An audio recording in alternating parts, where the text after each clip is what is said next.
Hello and welcome back to the fixed income series of NISM. So let's start with the next chapter, that is chapter 2.7.2, perpetual bonds.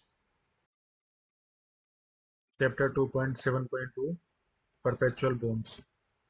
So perpetual bonds do not have a specified maturity, but the bond issuer pays interest on the bond to the investor till the issuing entity exists.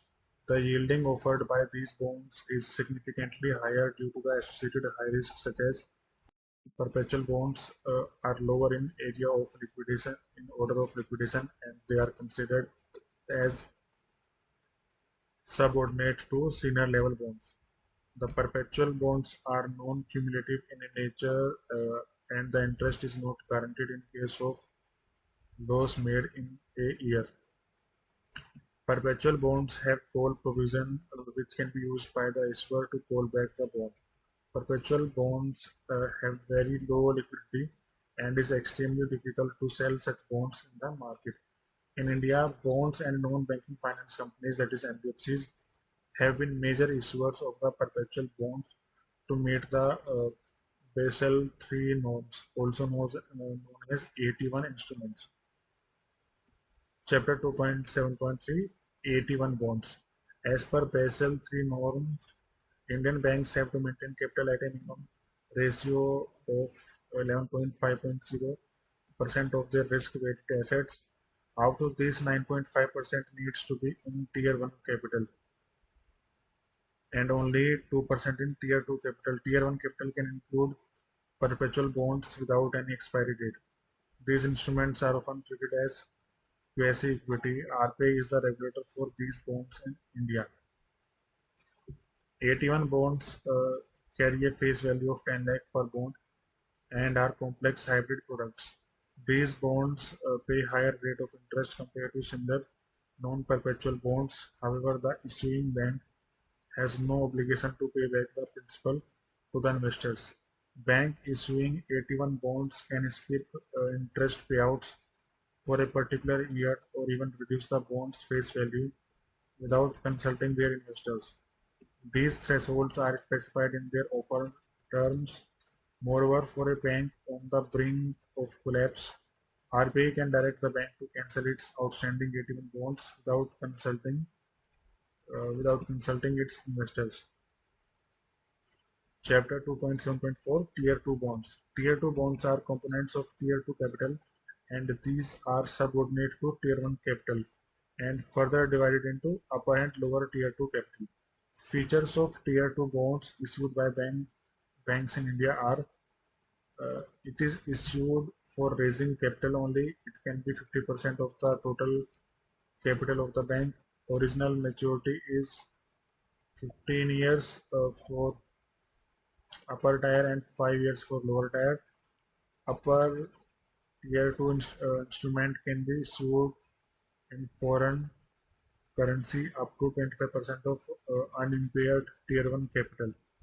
Lower tier 2 instrument can be issued in foreign currency after taking approval of RBI on case-by-case basis.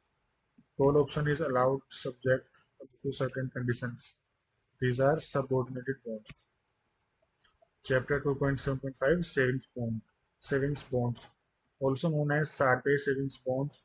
These bonds with tenure of 7 years with half yearly compounding and cumulative and non-cumulative options provide retail investors a safe fixed income investment option with reasonable returns. These bonds are issued with a lock-in period of 7 years. These bonds are generally illiquid and cannot be used as collateral for loans. Chapter 2.7.6, High Yield Bonds.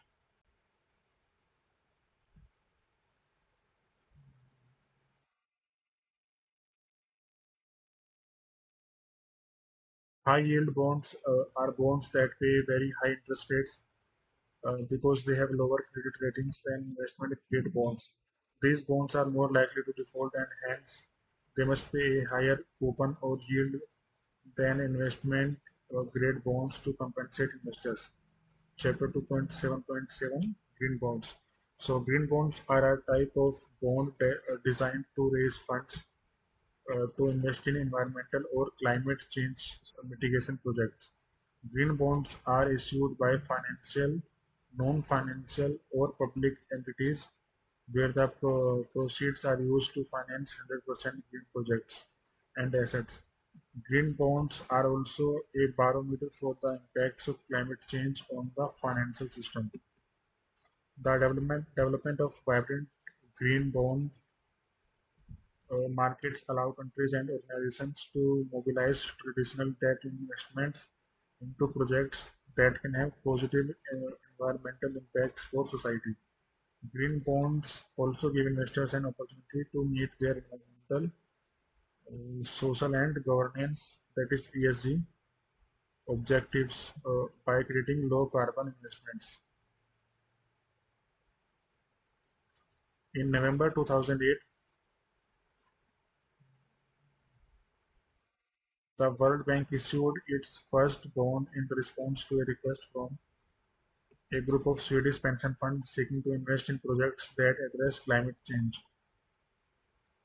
Labeled the world's first green bond, it became a blueprint for the green bond market, providing options for investors to support climate solutions with their investments without sacrificing financial returns.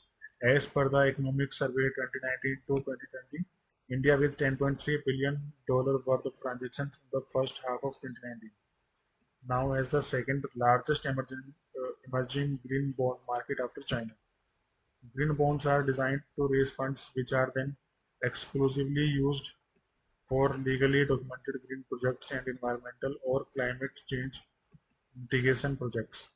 Issuers should clearly communicate to investors the environmental objectives and follow mandatory reporting on the use of the proceeds to ensure integrity of the market. Climate bonds are focused green bonds which are specifically linked to climate change mitigation, adaptation, and resilience. So that's it for now. We will cover the next topics in next video.